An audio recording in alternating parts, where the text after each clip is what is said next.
দেখুন, এটি অত্যন্ত আনন্দের খবর। বুনিয়াদপুর কালিয়াগঞ্জ এই যে রেলওয়ে, তা উত্তর দিনাজপুরবাসী এবং দক্ষিণ দিনাজপুরবাসী এই দুই জেলার লোকেদের বহুদিনের স্বপ্ন। আজকে মাননীয় রেলমন্ত্রী শ্রী অশ্বিনী বৈষ্ণব মহাশয় চিঠি দিয়ে রায়গঞ্জের সাংসদ কার্তিক পাল এবং আমাকে দুজনকেই জানিয়েছে এই দুটি বিষয়, যে এক, কালিয়াগঞ্জ এবং বুনিয়াদপুরের মধ্যে জমি অধিগ্রহণের কাজ খুব শীঘ্রই শুরু হবে, অর্থাৎ কেন্দ্র সরকার রেল মন্ত্রক এতে টাকার ব্যবস্থা করেছে এবং তার মাধ্যমে আগামী দিনে এই রেলপথ বাস্তবায়িত হবে।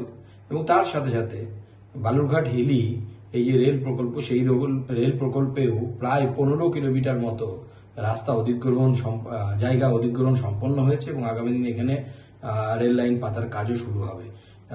দক্ষিণ দিনাজপুরবাসীর ক্ষেত্রে বিশেষ করে আমি উল্লেখ করব, এই দুটি রেল প্রকল্প অত্যন্ত স্বপ্নের ছিল এবং আমারও খুব ভালো লাগছে।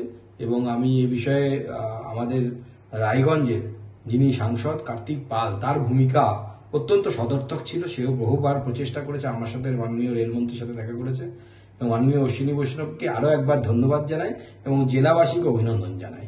এবং তার সাথে সাথে উত্তর দিনাজপুর এবং দক্ষিণ দিনাজপুর, যা একসময় একসাথে পশ্চিম দিনাজপুর জেলা ছিল, এই সমগ্র জেলাবাসীকে আমার তরফ থেকে অনেক অনেক অভিনন্দন।